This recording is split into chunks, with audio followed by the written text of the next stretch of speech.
Okay, alright. Alrighty.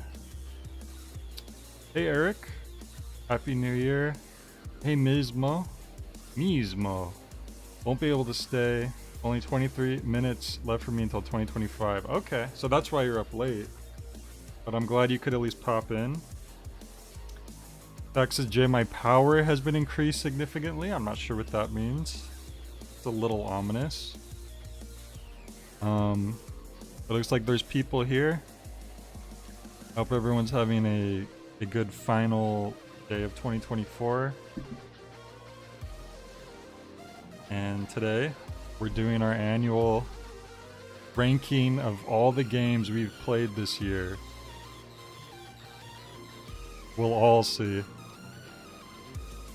Okay. Let me know if the music's like too loud at all. I mean, that's just playing for background because we're just ranking lists. So, you know, so it's not just completely quiet. So I'm reusing the tiers that I used last year because I felt like it was a pretty good range of stuff. Maybe we might end up renaming or restructuring this depending on the games. Maybe there was so many games I loved this year that I have to restructure. Maybe there's so many games I hated. I don't know. Eric says playing Final Fantasy X right now. Okay, cool. Final Fantasy X. I get the feeling I had a lot of I was looking at my tier list from last year. I had a lot of favorites, but I did go back and play a lot of old games that I already knew I liked a lot. We had Resident Evil 4 Classic, Paper Mario, Mario 64, Wario World, a lot of these, Killer 7. So I'm a little worried. I don't think we're gonna have that many this year in the favorites, but I guess we won't know until we go through it.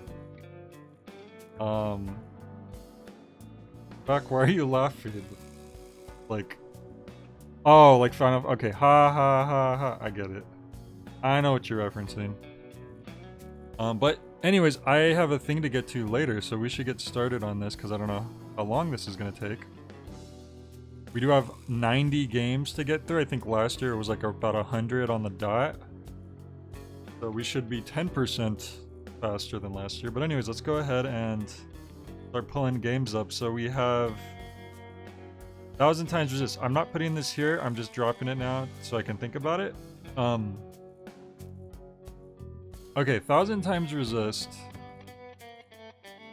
Interesting game.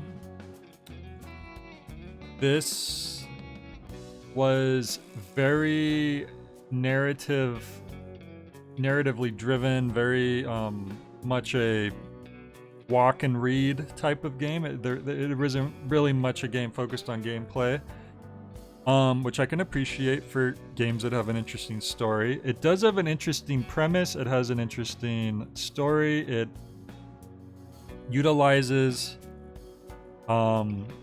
a small amount of assets in a clever way, in that most of the characters are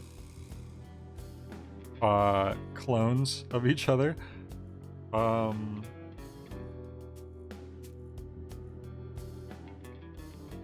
wouldn't say the art style stood out, but I did appreciate the cinematography.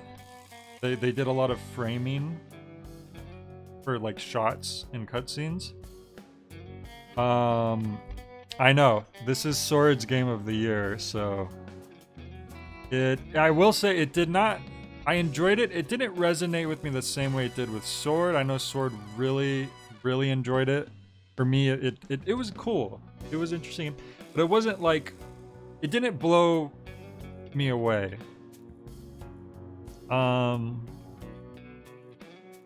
Yeah.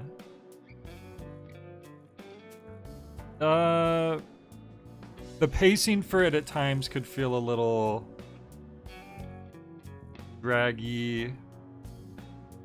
The hub world was a bit of a nightmare.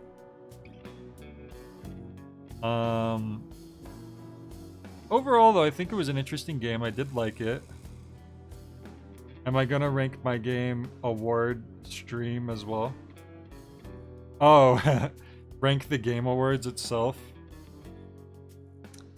Probably not. But anyway, I'm not. I think this does. I think pretty good. Pretty good. I can't say that this was a game that specifically gave me high joy, but I do appreciate it for what it is. I think it was a good game. I think it was interesting. I've said this before, but I think this could make for a good series. I could see Thousand Times Resist being made into a mini series of some sort. So that could be cool. So I'm gonna leave that there. I hope that's okay. Let's see if I can move this down a little. Okay. Looking for games that make... Yeah, High Joy is like I was really enjoying myself highly at some points of the game, even if the game itself isn't amazing. Muy excelente, I would say. These are excellent games, really excellent. It's just a tiny nudge between like, okay, this is my favorite of the year. Like I really like this is favorite of the year. But let's go ahead and move on. The next we have Dr. Muto. Dr. Muto is a weird game. Once again, I'm just dropping here now to talk about it. This is a weird game. It was GameCube, PS2, Xbox era. I actually had this game growing up. I have a funny story. I think my great-grandpa, if I remember correctly, gifted me this game one Christmas because it had like a mad scientist on it, and for some reason, I guess at the time I was interested in mad scientists. I don't know. It's a weird game. It kind of toes the line between T-rated and M-rated, but it plays kind of like a kid's game at the same time. Okay, Fact said that there's a Steam sale for 1000 Times Resist, so that's good to know for anyone who wants to pick it up. Dr. Muto, this... Okay, so as a kid, I could never get really far in this game. It was really hard for a kid. It's big worlds that are kind of hard to explore. There's a lot of kind of collectathon-y where you have to pick up a lot of things. And it's a very punishing, brutal game. Only recently I played this, well, this year, obviously, again. And this is a great song, by the way. This is Marvel vs. Capcom 2 menu select screen, which I think is only in the Dreamcast version of the game. I feel like I checked and this isn't in the other versions of the game for some reason. But Dr. Muto, I enjoyed it. I did enjoy what I played of it again. The boss fight was really freaking awkward and weird. The gameplay itself's kind of awkward, but it's a fun idea. I'm gonna leave this in pretty good as well. I think it's a cool game, but it's a weird chunky game. Okay, it is on the PS3 360 version. That's good. I think it wasn't on the well, it's not in the arcade, obviously, because they didn't have a title, like a menu screen in the arcade. Okay, let's move on to the next one. Firewatch. Okay, Firewatch is a game where you walk around. You're this guy who's kind of had a hard time. His personal life's been really rough. He's had a really, really bad time. He kind of just wants to go somewhere he could clear his head. He could be by himself. You're in the middle of a national forest, and you just watch out for fires. And this is another one of those games where it's kind of about walking around and experiencing things. There's a little bit more gameplay to it, I would say, in that you're picking up items, you're finding things, you're navigating. You're kind of solving a mystery. I know this is a game that Sword and Fact really liked. It didn't. I don't know. It wasn't the same for me. The story itself to me wasn't that fascinating. I feel like the game's, like the way that the game was setting things up and like the cue points and like where they were directing you, it wasn't exactly hitting me the same that maybe it's supposed to be. It was fine. I think it wasn't a bad game. I just don't think. I think Firewatch was less interesting to me than Thousand Times Resist, and because of that, I feel like I have to put it down here. Now, there can be games in the same tier that aren't, are slightly better or worse than each other, but I feel like to properly explain how I feel about Firewatch compared to like Thousand Times Resist, it has to go under it.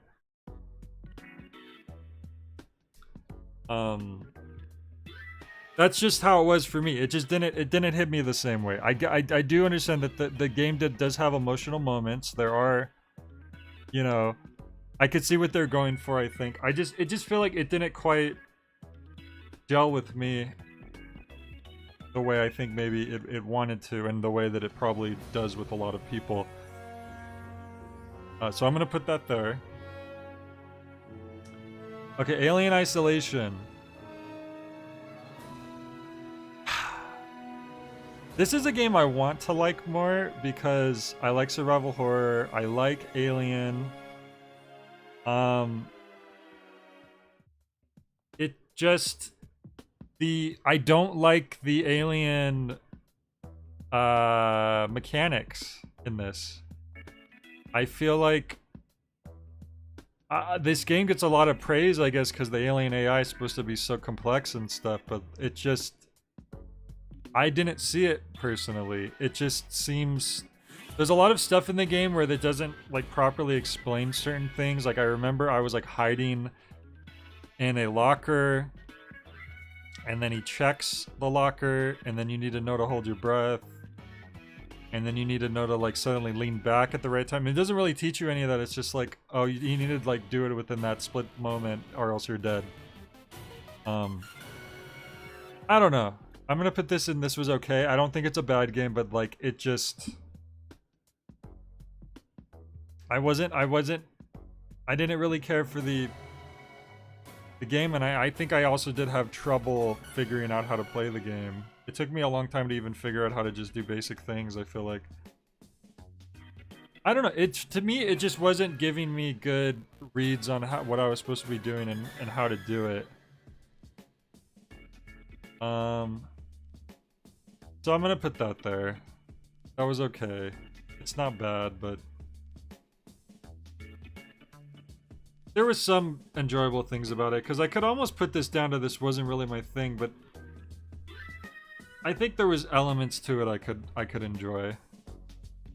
And once again, this is my personal opinion. This is just how I feel. I'm sure everyone has their own opinions, and I want to see people make their own tier list. Usually in the Discord, I post the tier list template for all the games I played this year, and everyone can rank them themselves. It's also in the description if anyone wants to do that. But anyways, let's move on. What is this? Indigo Park.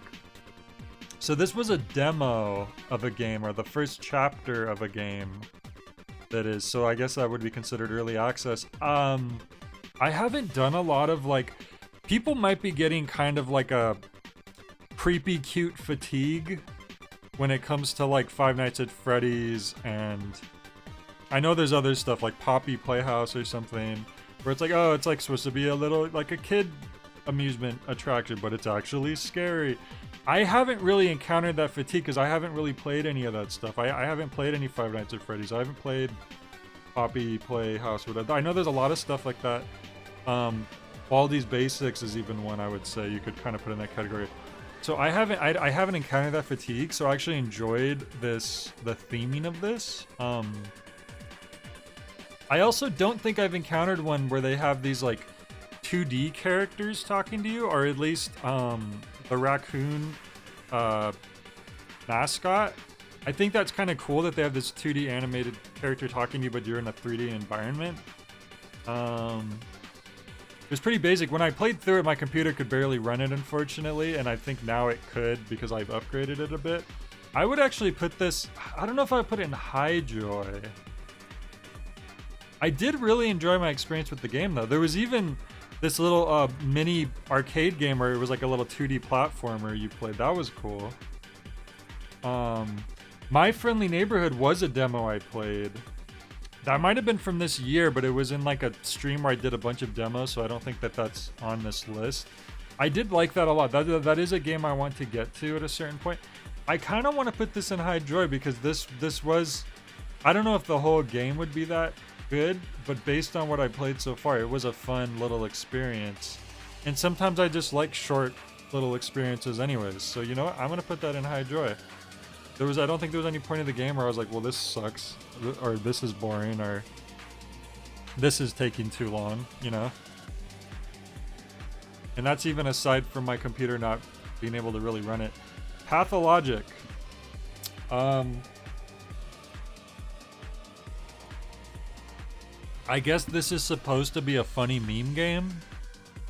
I don't get it, personally. I only did one stream on it, but it was at least a few hours, I want to say. I just feel a little earthquake. I don't know.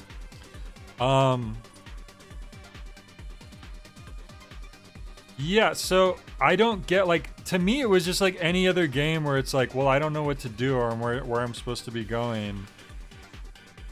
It was boring. It wasn't that entertaining to me. Maybe it gets entertaining if you could figure out where you're supposed to be going or doing. But I literally, like... I tried to put a decent amount of time in it to try to, like, get to something interesting, but I pretty much was just like, go to one side of the town. I went to another side of the town. And I'm pretty sure... I almost feel like I soft-locked to progression because we had... Like, I think Fak was there. There was supposed to be someone outside of the very first building you wake up in, and they weren't there, and the lady in the house keeps saying, you need to find out what's making that noise out there, because I'm pretty sure I had to talk to her to progress, but she kept telling me to go talk to the person, like, get rid of the person outside, and the person isn't there. So I don't know if that was bad luck, if they weren't spawning, if it actually was a soft lock, I don't know. But this wasn't my thing. I didn't despise it, but it was just like, I'm bored. I don't know what to do.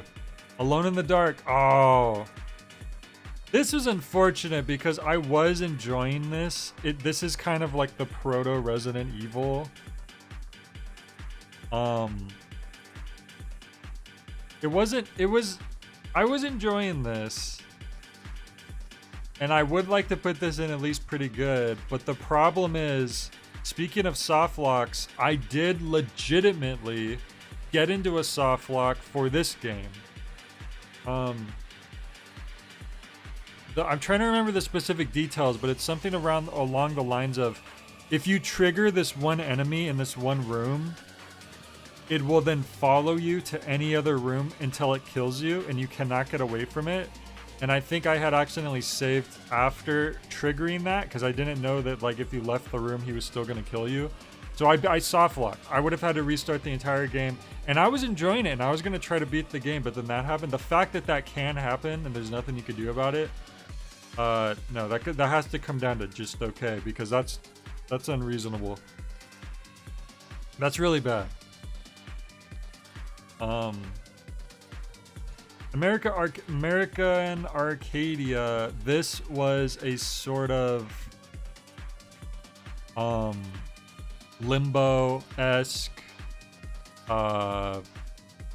what's the other one called? Inside-esque, a type of gameplay, but with a completely different sort of theming going on. It's not a horror game, it's more of a, what would you call it, a drama action. Cool concept. I don't think that the game was as interesting to me as a Limbo or Inside. I did like it more than Firewatch. It had some interesting mechanic ideas, like switching cameras. There was something about it, I don't know. I feel like the ending wasn't very satisfying. I feel like the ending was kind of lame, actually, from what I remember. Platformer. For something like Little Nightmares, I would call that a cinematic platformer, but I don't know if you would really say. I guess Inside Limbo could be a cinematic platformer, but it's like 2D. Yeah, I would say cinematic platformer. Because you kind of are playing the scenes as they're happening. And I know there are games that do that, but it's also very platform heavy. That'll go there. It's pretty good. I appreciate it, you know, the 1970s vibe. Different kind of thing. But it just, the game itself, the execution could have been better. Oh, here we go. Okay, Ape Out. I forgot about this. Ape Out. I loved this game. I had no idea I would enjoy this game as much as I did. And I saw gameplay of it before. I just really didn't think I would because it's kind of roguelike-esque. And roguelikes as a structure just isn't kind of my preferred way of playing a game most of the time. But it's different because it's like, what if roguelike but had checkpoints? It's super simple. It has like a minimalist art style, but it looks nice though, and it has like great sound design where it's like cymbal crashes and stuff, like when you're like throwing people. It's really fun. It's really satisfying to play. Your moves are basically grab and throw. This is a favorite of the year. I loved this game. Somehow I was really good at it too. I mean, I don't like to brag about that I'm like good at a game, but I feel like I was at that. I don't know. It just really worked for me. We beat it. We beat the whole game, and we did like the ape in or whatever. There's like a mode where you break in instead. It was a really cool game. I like that the levels are tracks to vinyl records. So even like the aesthetic in that sense, it was I really liked it. I almost wish I didn't beat, I channeled my inner ape. Maybe that's why I liked it so much. And I mean, hell, let's keep moving. Speaking of Ape Escape, ooh. I really liked this Ape Escape. I really liked it. I talked about this before where I rented this once as a very young child. And I liked it, but I was like, I only got to play it that one time, so I didn't just have much experience with it. It was really fun. It was really fun going around the levels, having the different apes, figuring out how to catch them. I beat the game, and then I went back and found every single ape again. Because it was fun enough, it was worth going back to finding them all. I'm like trying to think, like, does it go to favorite of the year as well? What would keep it from not being favorite of the year? I mean, the acting from the character, the voice acting is horrible, but that's also like actually points towards it because it's funny. It's bad in a funny way. There were boss fights. April is a good idea, Feck. I will keep that in mind. So nice, I did play it twice. I think this has to go in favorites of the year. This is like, feels like I'm memeing, but the two favorite of the year are the monkey games. Right away. Yeah, I liked Ape Escape a lot. I definitely have to check out Ape Escape 2 and 3 at some point. You know what's funny? I don't think either of these games are games that people patron request. I think these were both games I decided to play. Which is kind of... It's funny, but on the other hand, it's like... Maybe somehow I knew I would like them a lot. Arcade Paradise. I think this is a great concept for a game. You're running a boring laundromat that you inherited from your father. You find some arcade cabinets in the back. You start thinking, hey, what if instead of laundromat, I was running in an arcade? So you start saving up money to buy more arcades, and then you like expand the back room so it's like a proper arcade. Really cool idea. The arcade games are kind of basic-y, you know, they're whatever they are, but I do like the idea of like unlocking more games to play. I think a huge part of the game that kind of holds it back for me, you guys know this already, I hate being rushed. I hate being on a timer. Specifically when I need to focus on certain like small details, or when I need to focus on multiple things at once. There are games I will play that are timer based, that's fine if that's just kind of what the like say if it's a game where you need to run from one point to another, I'm fine with that. You need to get from here to there, you need to do this to that. But like a timer focused thing in a game that has multiple elements to it, it just that kind of ruins it for me. I don't like that I have this, like, time is moving and I have to focus on other things and I have to, like, worry about the day ending. So I can't really focus on playing these arcade cabinets. Maybe there's a mode you unlock later where you can just play them with all the time in the world. But that has to, because of that, it drops it down to this was just okay. Unfortunately. But yeah, Eric says, me too, I hate being timed. Yeah.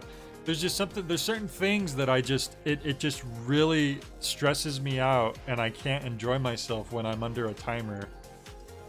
And I just perform a lot worse. I'm the type of a person where if I need to like use the bathroom before I go somewhere, like if I need to like go number 2, I won't be able to do it because I'm like being rushed. So I'm like, I just literally just, I guess I can't do this right now. I have to just do it later. Okay. Yume Nikki.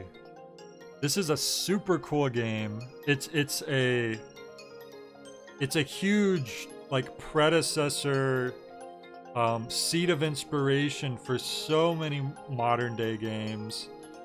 You know, like Undertale, Lisa, you know, a lot of games that are now like these cult classics, or even big. I think Undertale's definitely gone beyond cult classic at this point. They probably wouldn't have happened if it weren't for Yume Nikki. It's such a just pure exploration type of game where you're going around having these experiences, very similar to something like LSD Dream Emulator, where you're just supposed to go around and just look at things like, whoa, what just happened? Like, what's that? What is this? What are those? But Yume Nikki is better than LSD Dream Emulator because it actually has a goal where you can find things. You find these little abilities, these little equipment items that a lot of them do little things, and some of them are really just little effects, like your head falls off, or you turn tiny, or just something changes.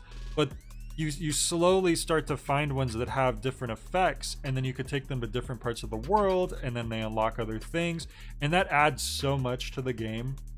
It really could have just been just explore and look at stuff, but they add in these little things, and it doesn't really explain that, and I kind of appreciate that.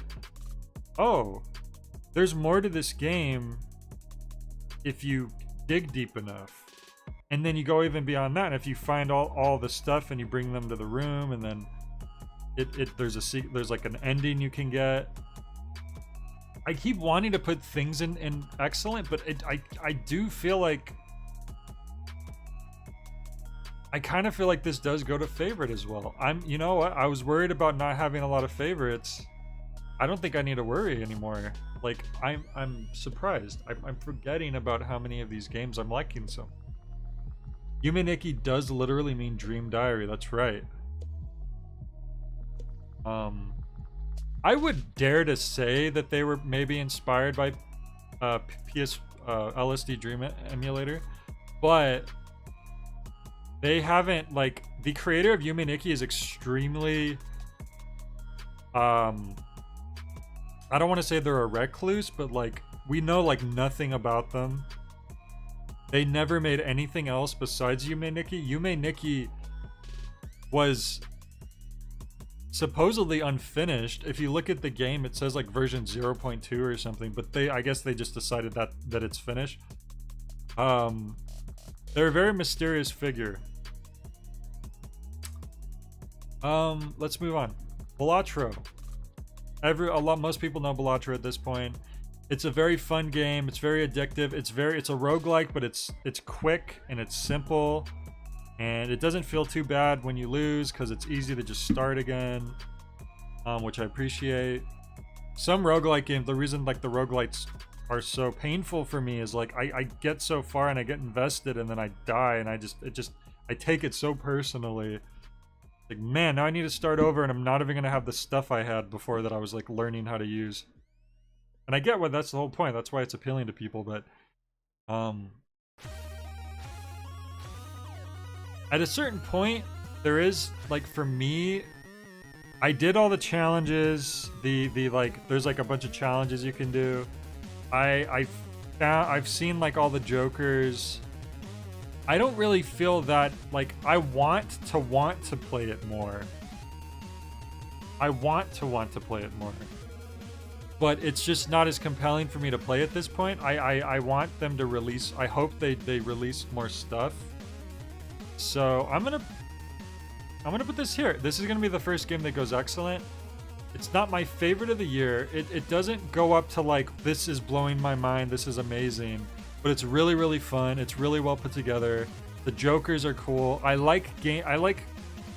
have a collector brain where it's like, if there's like a set of things that are all slightly different from each other, that like that triggers something in my brain that makes satisfying feeling, that's gonna go there. And Jay's playing it right now. Banana says it makes sense when you lose. You don't really lose to some random thing happening. Yeah, for the most part. You can get unlucky on a run and you're just not finding stuff, but usually it happens early. Just not for Pokemon. I guess so. Do most people play Pokemon and they actually catch every Pokemon? Or do they just like beat the main game?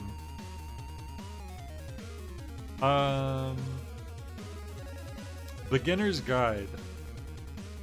This is the same creator as the Stanley Parable. It's similar to the Stanley Parable in that it's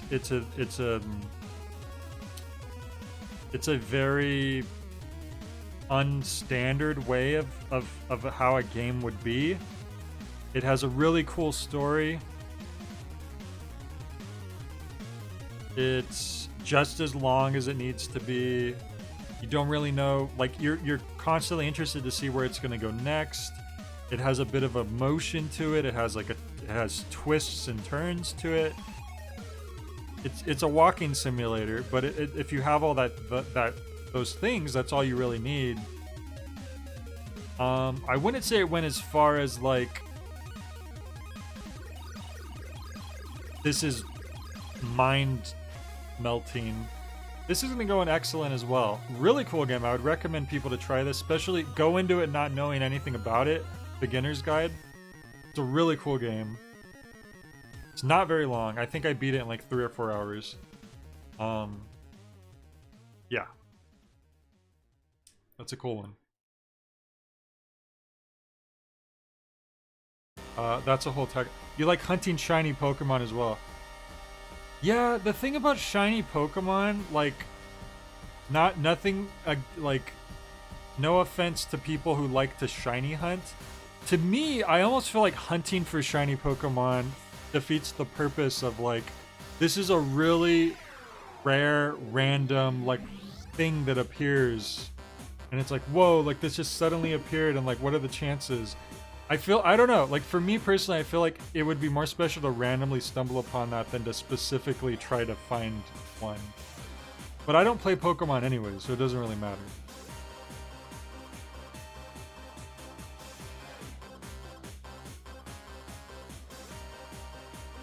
It's a 1 in 4,096 chance, wow.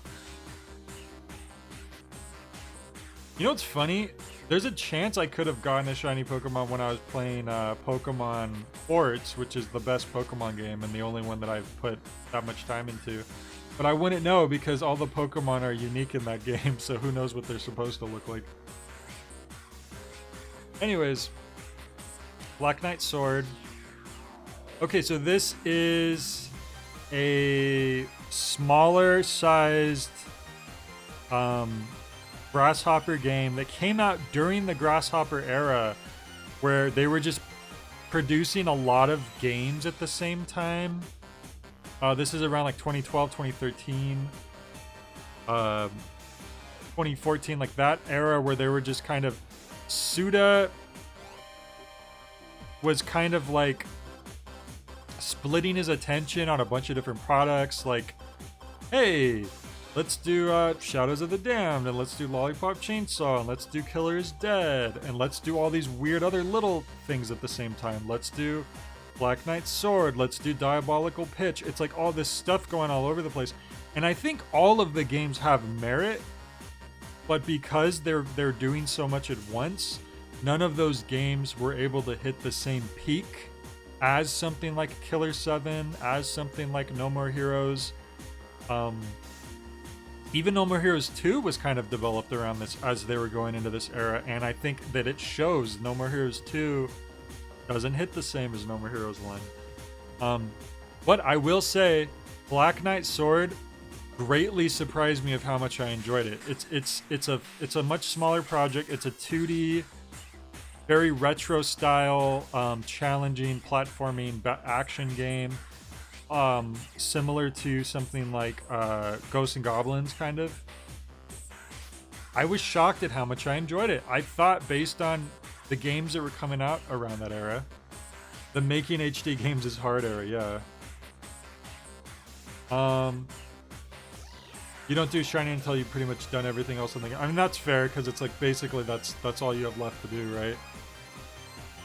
I really enjoyed this. It was fun. It was challenging. It was very brutal. It was another one where it's like, I'm good at this game, so I feel like maybe that's making me biased. I would almost push this up to excellent.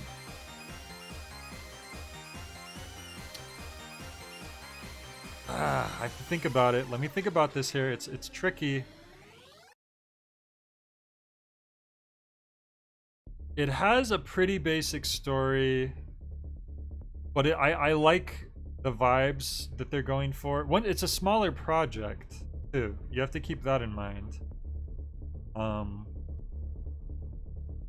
And it was surprisingly competent. I was expecting it to be jankier than it was.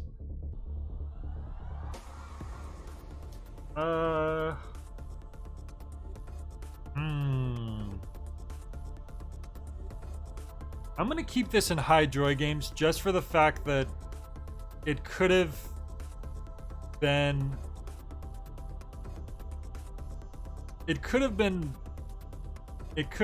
even better. But I'm really surprised that it was as good as it was. Like, where would I put Lollipop Chainsaw here? Did I play Lollipop Chainsaw this year? Is that on the list somewhere? We have Shadows of the Damned. You know what? I kind of want to... You know what? Let's do this real quick. Where would I put Shadows of the Damned? Because I will say... I'm gonna say it. Shadows of the Damned. I love Grasshopper. There's a lot of things about Shadows of the Damned that I like a lot. It plays like Resident Evil 4.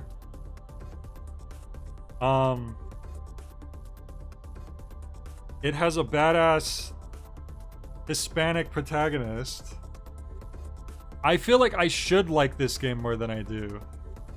But I'm just gonna say it, like, this Shadows of the Damned is a clear example of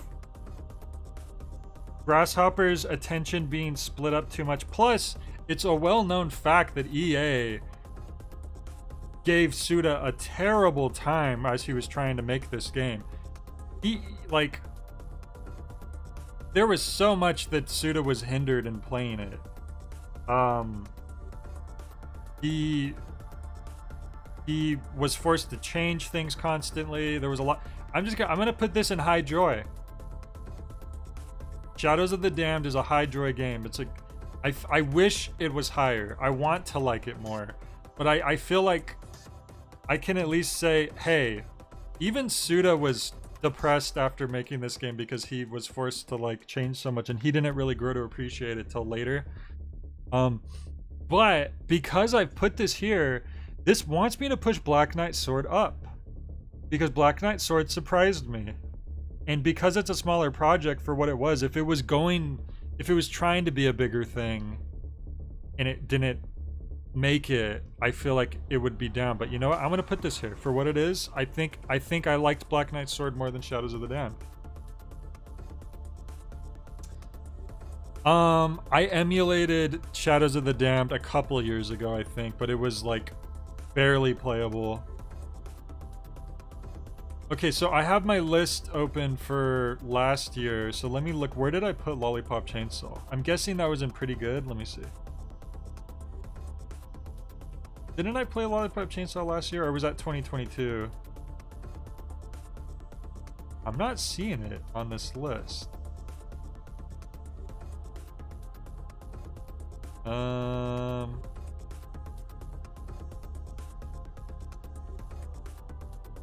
Maybe that was 2022.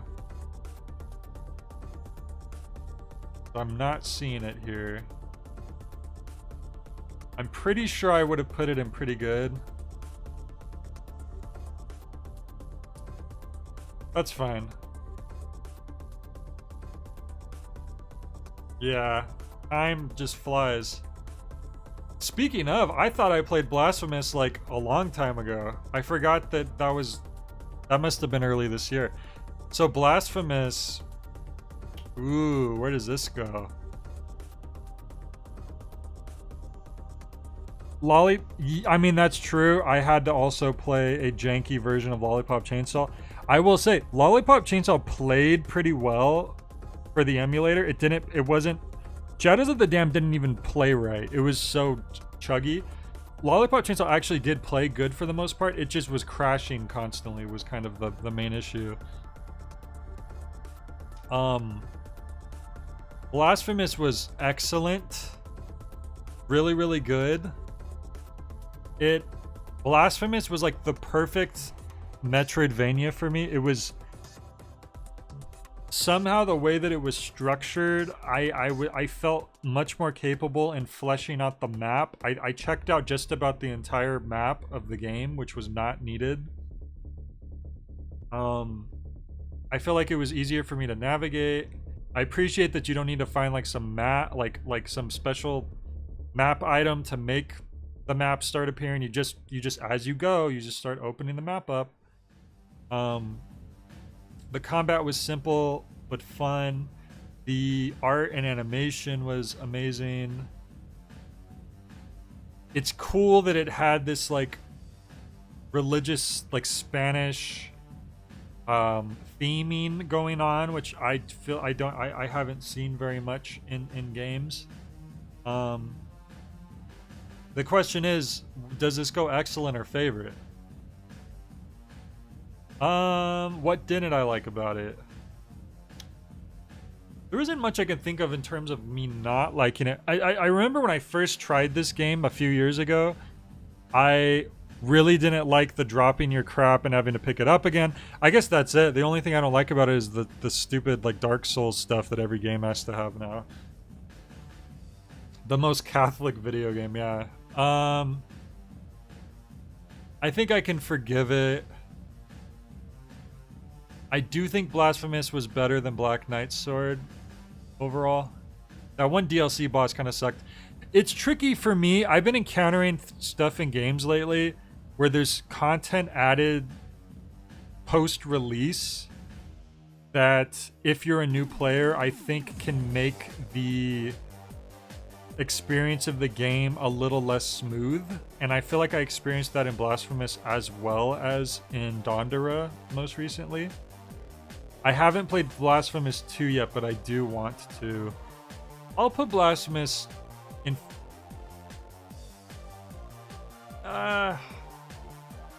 Man.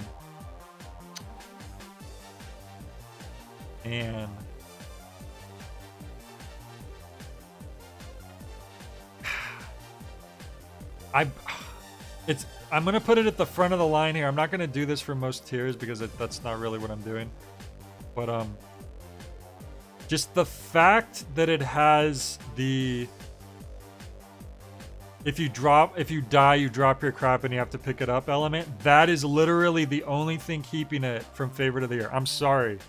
I know I complain about it all the time, but I really feel strongly about it. I really feel that does not, for me, add anything to any game that I've ever played that has that in it that makes the game like better in any way. I know that for other people, they disagree with me. I think I'm in the minority with that. People love Dark Souls. People love that. I hate it. That's keeping it down here. I'm sorry. Anyways, moving on. Blazing Chrome. Blazing Chrome is a Contra-esque, Metal Slug-esque game. Dropping anything that's like, well, I need to go get that to get the thing that's being punished if I don't get it. Whatever it is that's being dropped, it doesn't have to be money. It could, whatever it is that the game's like, until you pick that up, or until you like pay some fee, or whatever the case is. I do think it's worse when it's money. I do think it's probably less bad when it's my magic is lower, but I still don't like it. It just doesn't add anything to me at all. I don't enjoy it. If your game's really hard and I'm gonna die a lot, then your game's already really hard. I'm already dying a lot. Don't add some extra thing that drags out the process of me trying to then not beat the thing that I've already died to 10 times.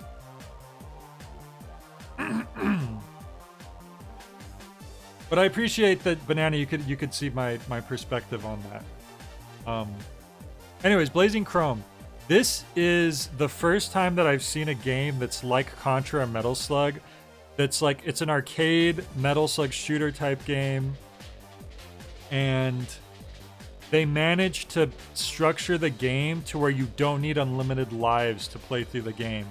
It sections off checkpoints and it has a life system that works perfectly.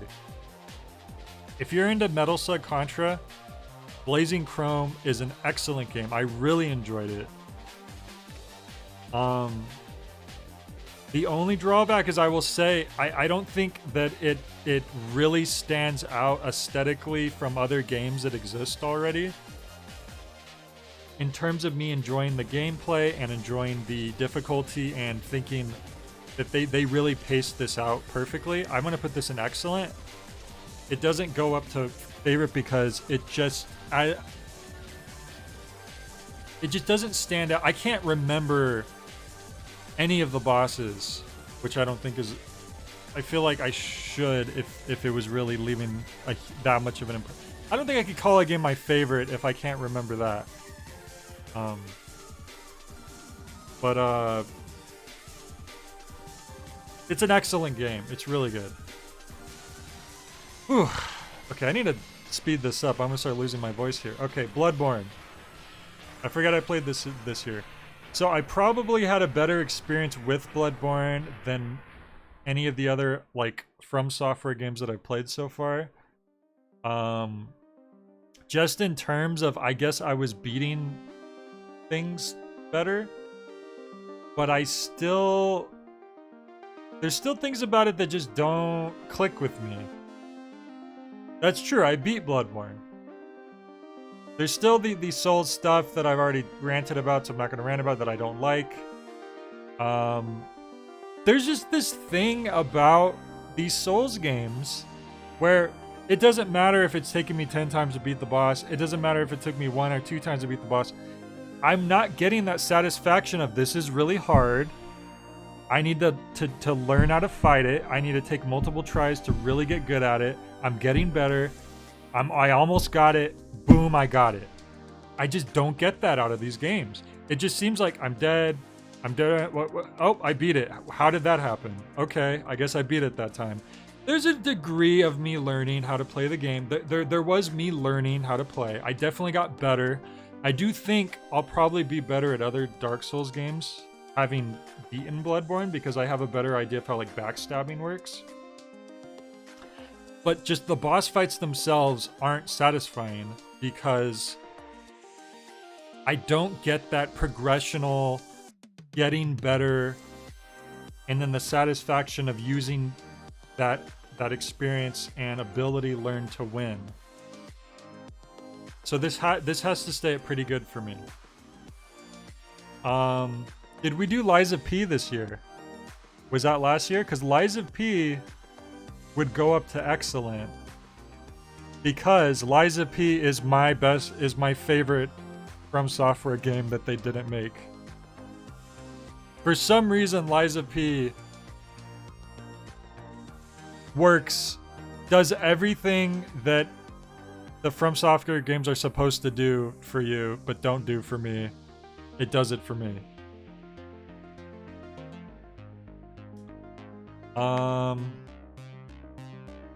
Yeah, so we're gonna have that there. We'll get to Omori. Okay, here is, oh man, what is this game called again? Is it like My Summer Adventure or something? This is a cute little game. It's just a relaxing, cute little, you walk around, you do stuff. You're visiting family, relatives, I think, and it's nice for what it is. It's a nice, cute little thing. These types of games, the problem is at a certain point, I don't know what I should be doing. Boku no Yatsunasumi. Part 2. This is gonna go pretty good. This is a nice game. It just doesn't compel me to like, oh, I gotta keep playing this. Okay, Children of the Sun. This is also favorite of the year. This was an awesome game. It had an awesome aesthetic. It had excellent sound design. It had excellent visuals. It had a unique, fun gameplay idea where you're just steering these like bullets to hit the enemies. It's short and sweet. It has a bit of a story. It's a little abstract, but it's enough to kind of get the idea of what's going on. Really, really fun game. It's another game where I almost wish that there was more of it for me to play, like Ape Out. Omori is not, for me, spoiler alert, it's not going to be on the lower end of the tier. I didn't realize you disliked RPGs so much, Duskus. Eric said, my worst game of the year is Wanted Dead. I don't know that game. Chrono Trigger. Oh, God. This is gonna... See, here's where I'm gonna start to really upset people. I think I'm just not a big RPG guy, so keep that in mind. Fuck you, you little... I get it. This is a beloved classic. A lot of people love this game. I'm just gonna put this as pretty good. I didn't hate it.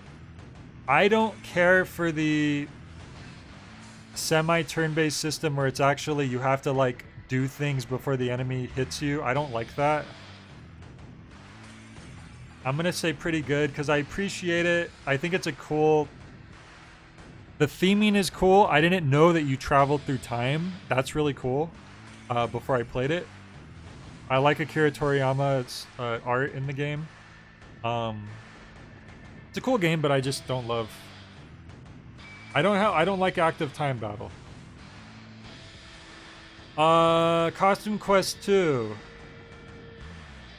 This is funny because I feel like this is also going to go on a pretty good, but for different reasons. Costume Quest 2 is a cute little Halloween game. It's fun. You trick or treat, you find your little outfits, and it gives you different abilities. There isn't a lot to it. It's a very simple game. It is what it is. That's pretty good. Oh god, Crash Bandicoot. Okay. Wow, we did Crash Bandicoot 1 through 4 this year. Okay, okay. Man. Okay, it's kind of weird that we're going in this order, but Crash 2 was the first one I played as a kid. I have the most memories with this. Ah, man. This is a hard one. Do I go favorite or do I go excellent? It's a really good game. Crash Bandicoot 2 is a really, really good game. It has satisfying collectibles. It's a game where there's just enough extra stuff that if you want to get like the super special ending, it's doable, but it's really hard. There's like a little bit of jankiness here and there. The only real reason the game would be frustrating is if you're trying to 100% it. If you're just playing the game, just basic ending, it's really like, it's really easy. It's really not that hard to get through it. God, man, I think. But here's the thing, if I put Crash 2 as a favorite, that's setting a precedent here. I have 3 other Crash games. Man. You shouldn't try to 100% it. That's where you start to get really frustrated and angry. I 100%ed Crash 2, and I 100%ed Crash 3. I didn't do 1 because that would be psychotic. Crash 1 has some ridiculous requirements for 100%ing. I put in a code so we could see the special ending, just to see it. Which, by the way, Crash 1 is slightly not as good as 2, so that's going to go high joy. Otherwise, it's still a really good game. But the fact that the 100%ing it itself, man, it's still so hard for me to put Crash.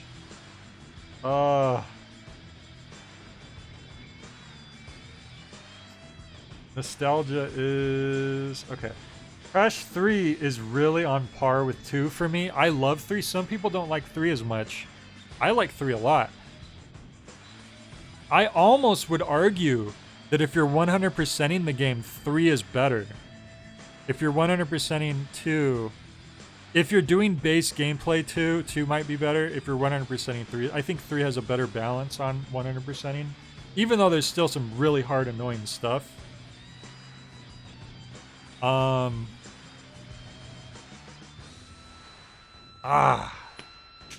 That's why it's so hard, because I don't want to put 2 Crash games into the favorites.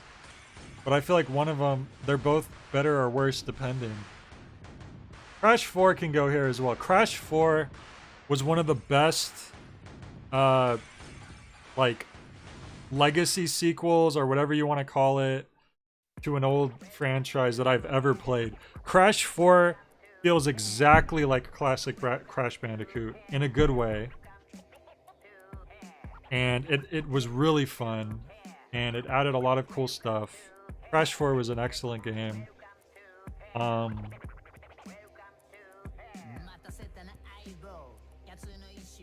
Man. The racing stuff. See, that's the thing. I didn't even dislike a lot of like the side levels that people don't like in Crash 3. I didn't mind the racing level. I didn't mind the Sea-Doo. Those were fine. I actually enjoyed those. A lot of people don't like those. Even the airplane one, I liked it. But when you're 100%ing, it can get annoying. I'm gonna push Crash 2 up to favorites just out of nostalgia. Oh, Critters for Sale. Holy crap, man. Critters for Sale is not only in favorites of the year, it is my game of the year. I loved Critters for Sale. It was the most impactful game for me. It has this really detailed, mesmerizing sprite art and animation. It has this like bizarre, fascinating storylines. It has... I love the structuring, how the game's divided by chapters, and each chapter is an animal. This stuff's important to me. There's all these, like, it's just a really fascinating game. I loved it. It's the first game. It's pretty much solo dev. aside from the music, I think. And I really hope to see more by this person. British for Sale is awesome. Highly recommend it. Eric, I would say Crash 1 is the worst, but you know, it's not everyone's cup of tea. Okay, Castlevania, what was this one, Feck? This is the 3D Castlevania where you're going around, jumping around, collecting stuff. It was okay. It's a little kind of just, you know, you're doing it, you're going around. I feel like I started to enjoy it more as the game went on. Like I was like, okay, you know what? These levels do get better. The first level is just especially boring. The final boss fight was really annoying. I'm gonna keep it down to okay. If not for if the final boss fight was really good, I think I would have pushed it up a little, but it's gonna stay down here. Dondora, I've been really enjoying. This is tricky because I think I'm nearing the end of the game, and the ending of the game might affect my final feelings of it. I feel like right now it's towing the line between excellent and high joy. What? It has a nice art style. It has a cool, unique gameplay experience. It has bosses, although I want to see more. I've only fought a couple. There are mini bosses as well. I like the way that the map system is fleshed out, but at the same time, because of the way that the game works, navigation can be trickier than it appears to be because the map doesn't always give you all the information you need to know. The post-release content made the game more confusing, I feel like. I would risk... I'm gonna leave this high joy. I don't want to risk saying this is excellent until I finished it. So this might be something that gets an asterisk down the line. You know what? Actually, this goes to excellent. I really enjoyed the end of this game. They really wrapped up well. But for now, just to play it safe, I'm going to keep this in high joy. Which is, it's in good company, so... Oh god, Dragon Ball Z Budokai. So... This is a big nostalgic game for me. When I got my GameCube for Christmas, this was one of the first games it came with. I was super into Dragon Ball Z at the time, as most kids my age. It's a really basic game. It's not an amazing fighting game. But I kind of love it just for what it is. I played through it so many times growing up. It's satisfying enough to play. I'm going to put this in high joy because it gives me high joy. And that's pretty much what it means. Oh god, Devil May Cry 2, is it? Yeah. Yeah. Yeah, this was really bad. You guys weren't lying. Devil May Cry 2 was... Devil May Cry 2 is an unfinished game. Now, there are some unfinished games that are good. I would argue that there are Grasshopper manufacturer games that are unfinished games. And they're good. DMC2 isn't just an unfinished game. This is literally like someone said, okay, we have the like the skeleton for what this game is going to be. So generally we're gonna have these levels. You're gonna go around and have these kinds of moves, this gun and stuff. And there's gonna be bosses that are kind of like this. So now that you've seen the template, you want to start working on the game. Wait, what? You're releasing it? Wait, no. That's DMC2. That's all you need to know. Okay. Donkey Kong 64.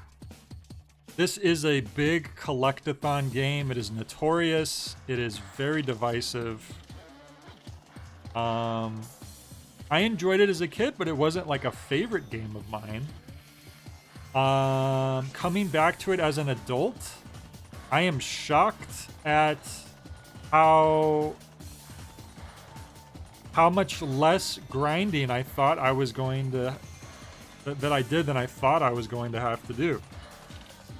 I would actually say Donkey Kong 64 was a lot better than I thought it was going to be. I thought I was going to be the kind of person who had to defend it and be like, oh, you know what? It has problems, but it's pretty good. No, I'm going to say hi joy. Donkey Kong 64 is a fun game. It's satisfying enough to pick up these colorful bananas all over the place, and it isn't too hard to do it.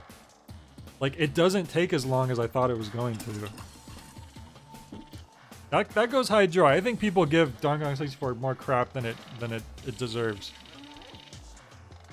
It has a lot of bosses, and the final boss fight is epic. The final boss fight is awesome.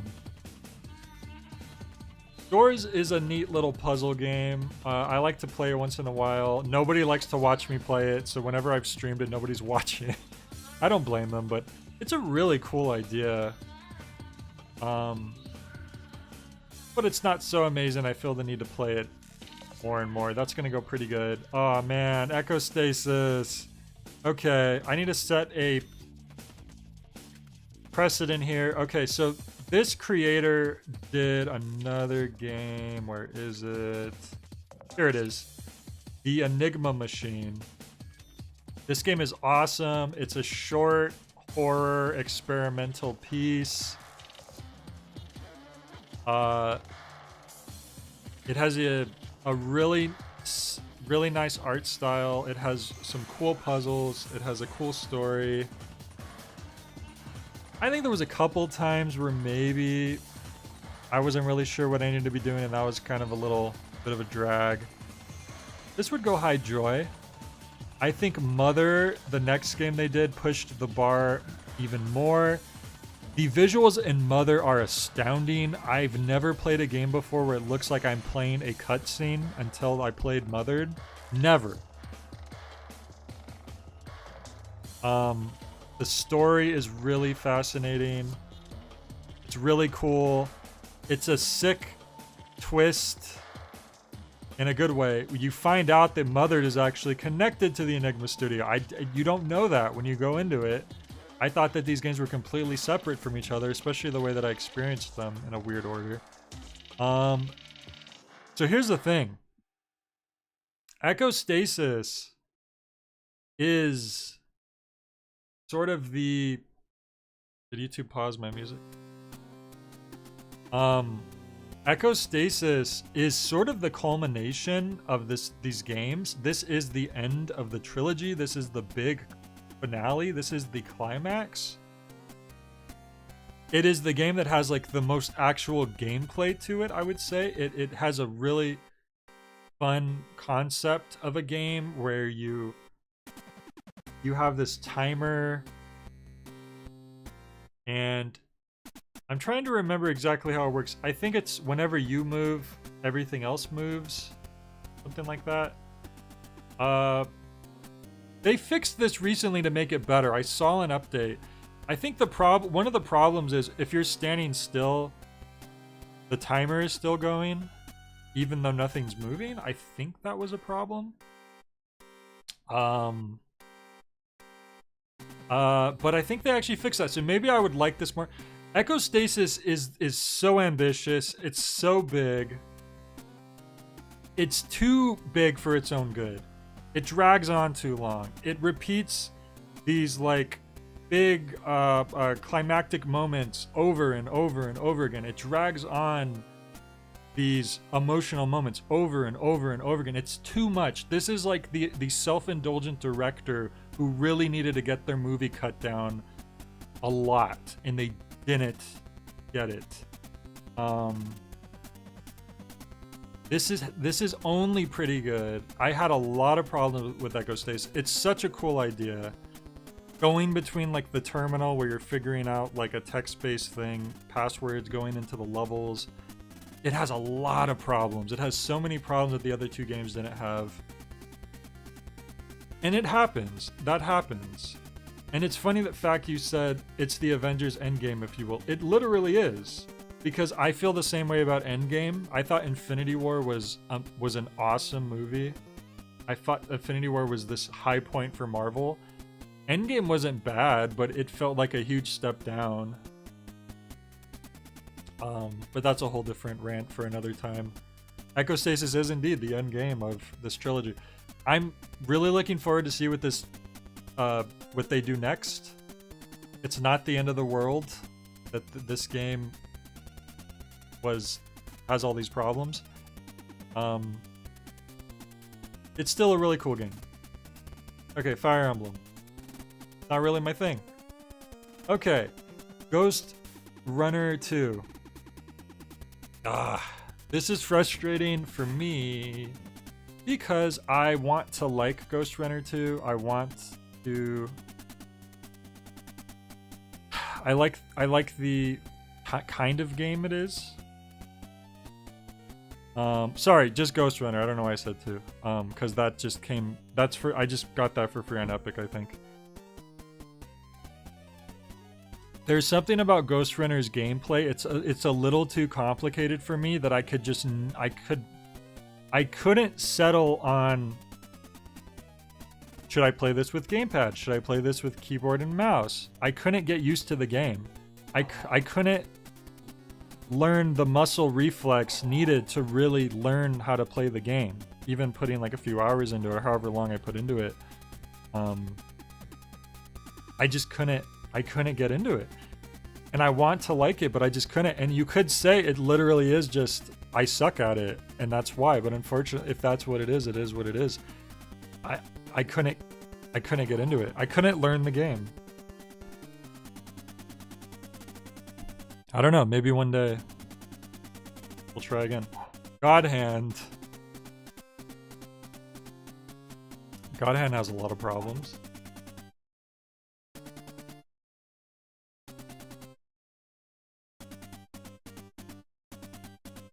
And my little air purifier turned off.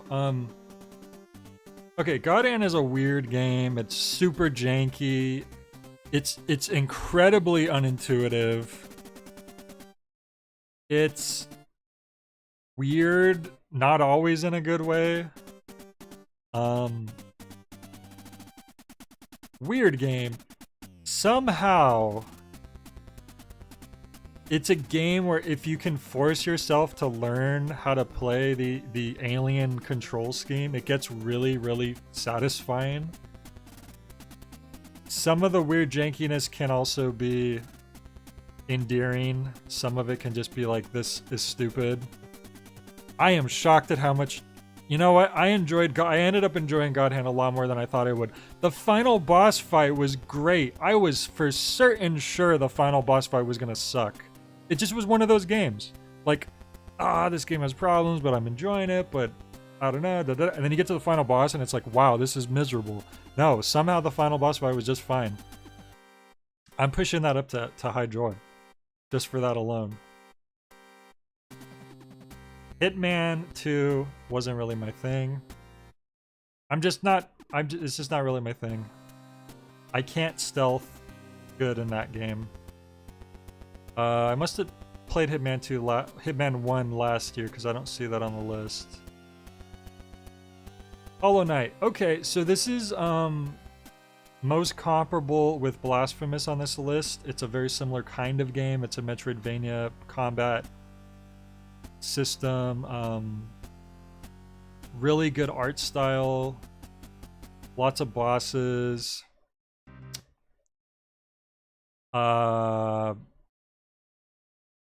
It's interesting. It has an interesting lore. I have to say I didn't enjoy this as much as Blasphemous.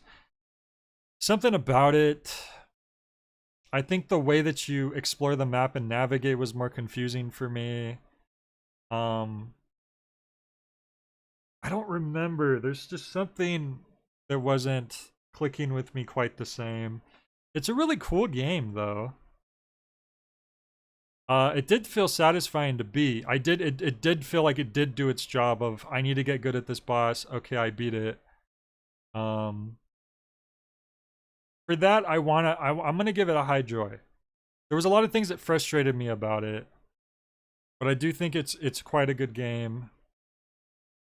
And I can at least appreciate, like, there's stuff in this game that's hard, and then I learn at it, and then I get better, and then I beat it. There was, like, the main thing in the game I think really annoying me was, like, one of the side challenge things that I didn't have to do, so that's obviously my fault.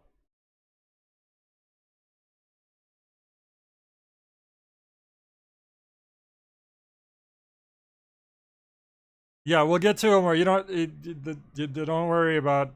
Let's focus on what we're currently ranking. Did the music stop? Yeah. YouTube paused it because it's in another tab. Killer Frequency unfortunately wasn't my thing. I think it's a neat idea. You're a radio DJ in a tiny town and a murder spree is going on and the police are incapacitated, so you need to be the 911 center. It's a fun idea. I just don't care for the execution. Yeah, I mean that's all I'm gonna say about that. Lethal Company. I think this is the only game on the list I didn't do on stream. I played a few games of this with my friend. Not my friend, a few of my friends. It's a really cool concept. You're going to different planets, trying to find valuables, and bringing them back to your ship to sell, and you have to meet this quota, or else you get launched into outer space and die, basically. But these planets, they're like abandoned for good reason, because there's all these like SCP style like monsters everywhere. So that's just a cool idea. You know, they all have different abilities and different threats.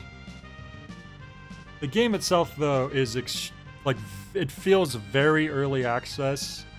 There isn't a whole lot to it yet. The balancing is very, like, it doesn't exist.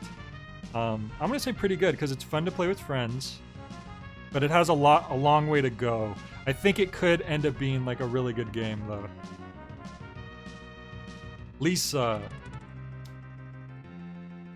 Lisa was a game that I think I was worried about, but I did end up enjoying more than I thought. It's a simple enough of an RPG. There's a lot of different characters you can add to your party that are all interesting and or disturbing in different ways. Excuse me. It has kind of a unique, nice art style to it. Lisa's soundtrack is awesome. The story is interesting. I get kind of annoyed by some of the... There's a couple things in the game that are a little like, really? Like, why did they do this? Or why did that happen? Or... But I think overall I would high joy Lisa. I think Lisa would go high joy. Lorelei and the Laser Eyes. Okay, so here's an interesting one. Let me look here. So Lorelei is the third game released, the third major release by the same team that did... Oh, did I play those last year? I must have played them last year. So they did a game called Yearwalk, and they did a game called Sayonara Wild Hearts, and I loved both of those games. They were both really good, and they were both completely different from each other, and I really appreciate it. So I was really looking forward to Lorelei and the Laser Eyes. Because it was it's once again, it's a whole nother thing. I did really enjoy it. I think the highs of this game were probably about as the highs of the other games, but it was a lot bigger, a lot longer, not always for the best reasons. It could get frustrating at times. Sometimes I had no idea what I was supposed to be doing. I had a whole stream where for 2 hours I walked around trying to figure out what to do next and made zero progress. And that hurts. It didn't help that the game was brand new when I played it, so there weren't any guides or anything. The final puzzle also was really, really frustrating. I got really aggravated because the final puzzle is like a multi-part puzzle where you need to get all these really complicated things all correct But the problem is, if you get one thing wrong, it doesn't tell you which part of the puzzle's wrong. And that just, I actually kind of like flipped my lid at one point because I was like, I don't know which one of these is wrong. And it's not a simple case of like, okay, let's work on these. What can I try to do? No, you need to like leave the room and go to a whole alternate dimension to try to figure out like the possible other answer to some of the puzzles. Like it's really that did put a huge that put a huge spike in my tire or whatever you want to say. But it's a really cool game. It's a really cool game. This is going between high joy and pretty good. Zach, help me decide. You played this, didn't you? Why might I have liked this or not liked this more? Am I forgetting something?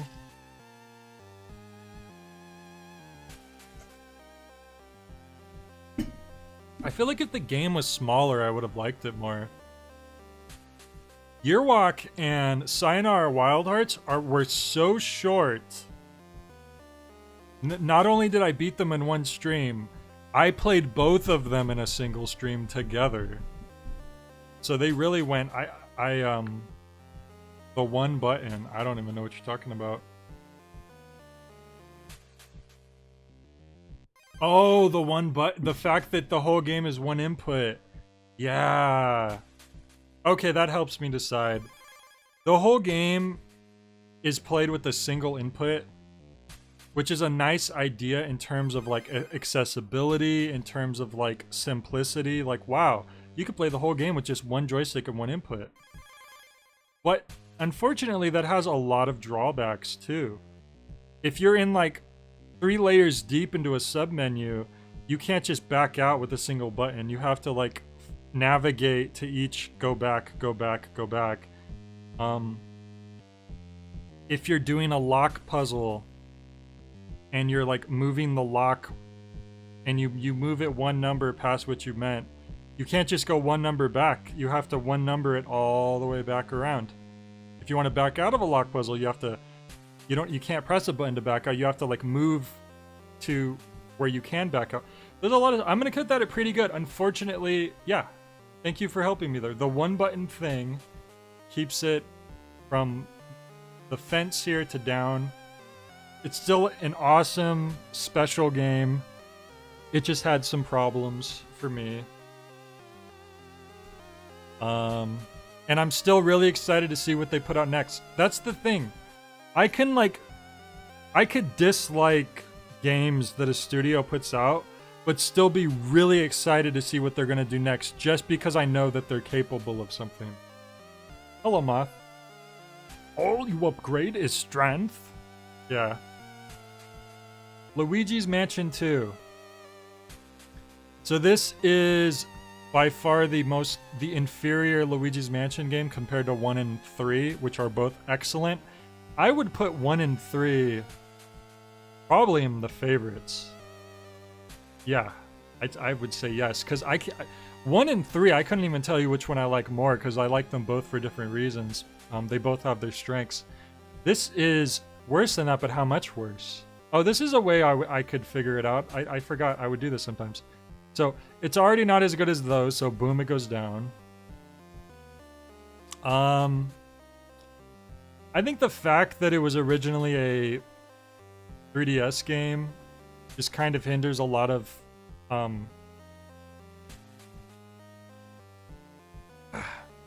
the bosses aren't as interesting. There's not as many like cool unique ghosts. It is fun though. It's still Luigi's Mansion.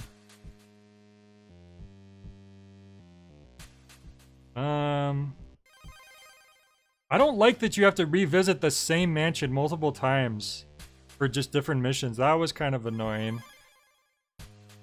I'll do High Joy. We'll do High Joy. It's still Luigi's Mansion. It's still good. It's still pretty good. It's well, that's pretty good, but it's still a step above pretty good. But it's weaker than the other games.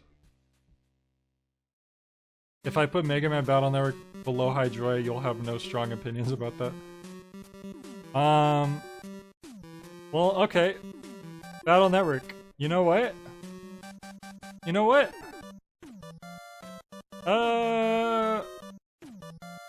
I would say pretty good. It's fun. It's different. I don't play these kinds of games that much. Speaking of Mega Man, what are the chances? What the heck? Mega Man 2 Crash Man's theme just started playing.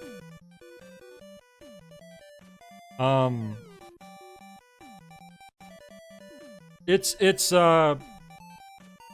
an RPG, but it has a different type of battle system that I feel like could have been bad for me, but I actually did enjoy it. I'm not compelled to keep playing it, but maybe one day we'll get back to it. Yeah, it's pretty good. I do like Mega Man as well, that helps. It definitely helps. Okay. Okay, we're making our way through. Okay, so here's an interesting one that I don't know if you guys would have expected this. Mario vs. Donkey Kong, or whatever this is called. Game Boy Advance. This is just okay. I remember having a lot of problems with this game.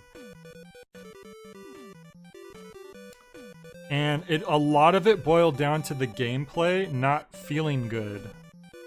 And I know you might think, okay, puzzle platformers tend to have this sort of rigidness to them. That's just kind of how they are. I know that, and there are puzzle platformers that I play that I liked. It's not just that. It just doesn't feel good. There's something wrong with it. Like, to me, that's what it feels like. And, here's the funny thing. I think the remake was better. I think the original also had this problem where every single thing you did cost a life, and I was trying to like get all the points in each level so I can unlock all the levels, and it was like, if you like get halfway through the level and your like time is bad, then you need to restart, but leaving the level costs you a life, which is insane. Whatever the case, the remake's better, but I probably wouldn't love that either. I think I played a little bit of the remake. Yeah, it's better than the original, but I don't think I'll love it. Metal Gear. Metal Gear is fun. I like Metal Gear. It's not a great game, but it really is like, what if Metal Gear Solid, but 2D? Like, it really is like, oh yeah, this is clearly the predecessor for Metal Gear Solid.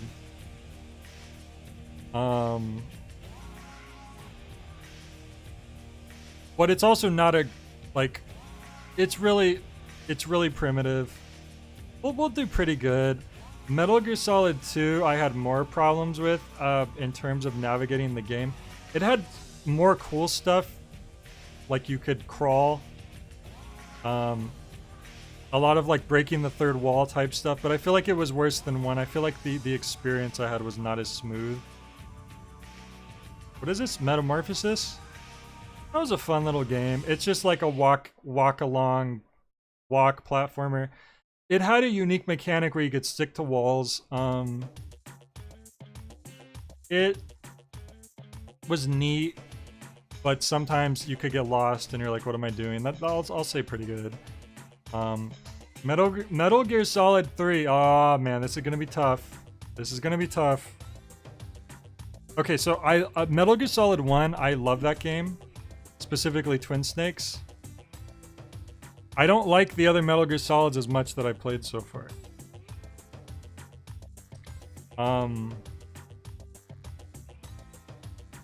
And on top of that, Gobble says, I wouldn't say the OG Metal Gear games have aged super well, but you can appreciate the step forward it represents. Exactly. Yeah, that's pretty much how I feel about them. But here's the thing that you won't agree with me, Gobble and or a lot of people probably. Metal Gear Solid 3, which is a fan favorite, is so far my least favorite of the Metal Gear Solid games. I'm sorry. I'm sorry. Metal Gear Solid 1 And I even like the Twin Snakes version the most, which that's already controversial. Metal Gear fans hate Twin Snakes for some reason. I liked Metal Gear Solid 2 more than 3. And I think the main reason for that is just... I don't know what it is. I had a lot of trouble in terms of, like, making my way through Metal Gear Solid 3, and the boss fights weren't as fun as I was hoping that they would be.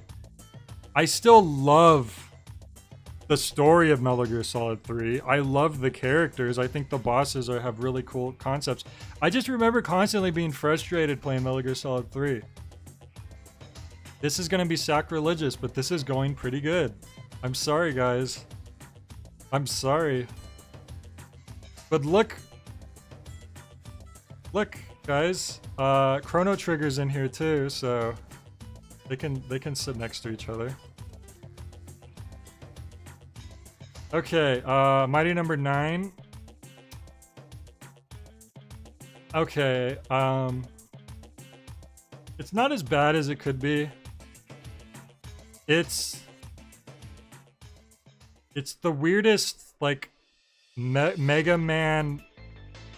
This is somehow a fan game and official at the same time. No, I wouldn't say 2 is light years from each other either, but I also liked...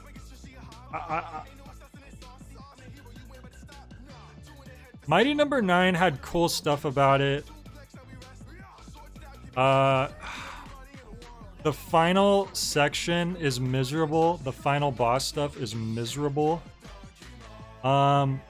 I think I'm less offended about Number 9 because I didn't follow its like whole Kickstarter situation where people were like, we donated, so we're gonna get it on the 3DS, right? And then Anakin meme, right?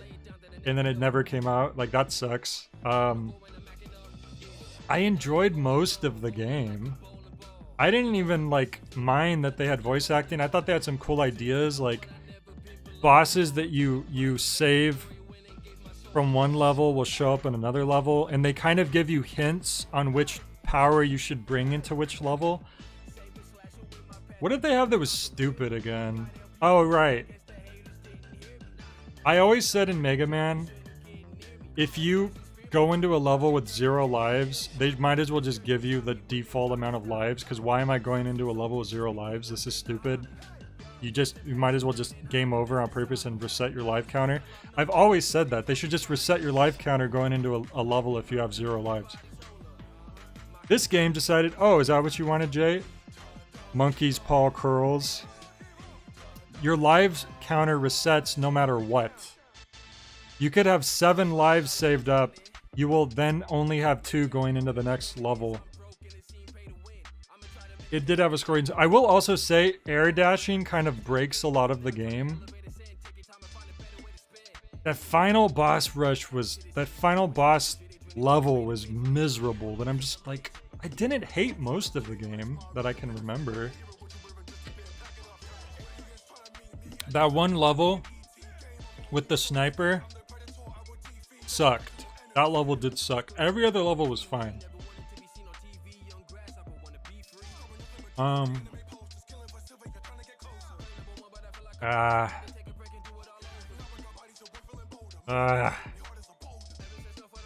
Can you guys remember any other thing of why I might not like this or like this? I might be forgetting something.